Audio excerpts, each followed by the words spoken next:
Liverpool city centre to put my iPhone 5S's camera against pro photographer Sam Mills and his professional equipment, all while showing you how to get the most out of your iPhone photography, with a few basic tips, accessories and apps. Sam will be using a Canon 60D, which has 18 megapixels and an ISO of 6400 for great low light photography, along with a few spare lenses, whilst I will be using my trusty iPhone 5S, which only has 8 megapixels, but those megapixels are larger than the standard, along with a fixed aperture of f2.2.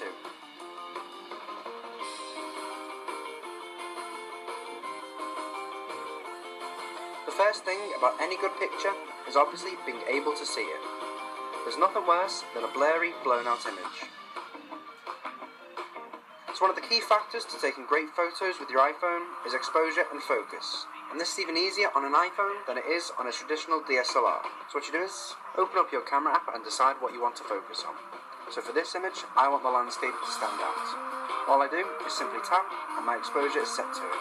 If I was to set my exposure to the bright sky, it will darken everything else. And it's the same for darker scenes. Tap on the darkest spot and the camera's exposure will turn everything up brighter. Once I'm happy, I just tap and hold to lock my settings in. And as you can see, here's the original image, really dark and dingy. And here's the final one, a lot brighter, cleaner, and more pleasing to the eye. Same goes for these shots. One's the automatic exposure, and one's squirreled, and easy to see the subject I'm trying to capture. And the same steps go for your focus. Simply tap on your subject and the camera will focus. This works particularly well if your foreground is close to your camera, creating a nice depth of field.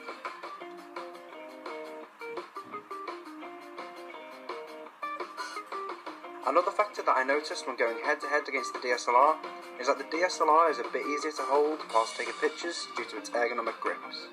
There's no use spending all that time if you're still going to take a blurry image if your hands are too shaky.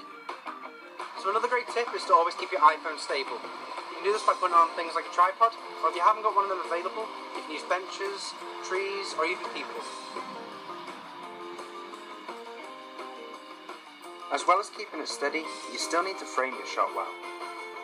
So one of the most underused features on the iPhone's camera is the grid option, which uses the basic theory of rule of thirds. When taking a photo using this grid format, what you want to do is line your subject matter up with these cross points. It's where the human eye naturally gravitates towards. Rather than putting your subject matter slap bang in the middle every time, it's going to make the photos a bit more. To turn the grid feature on, just go to your settings, then photos and camera. Then simply switch the grid on. Just like DSLRs, iPhones are great for action shots. They can rapid fire photos, so you can go back and choose the best picture from that burst. Taking burst shots on your iPhone couldn't be simpler. All you need to do is hold on to your shutter, and your iPhone releases a burst of photos and places them neatly into a pile. It automatically selects the best image from the burst. And you can also get some really creative shots like these of Sam levitating. Although, I'm going to need a bit more practice before I get to Sam's quality. So my last and final tip is just to experiment. Play with different angles, heights,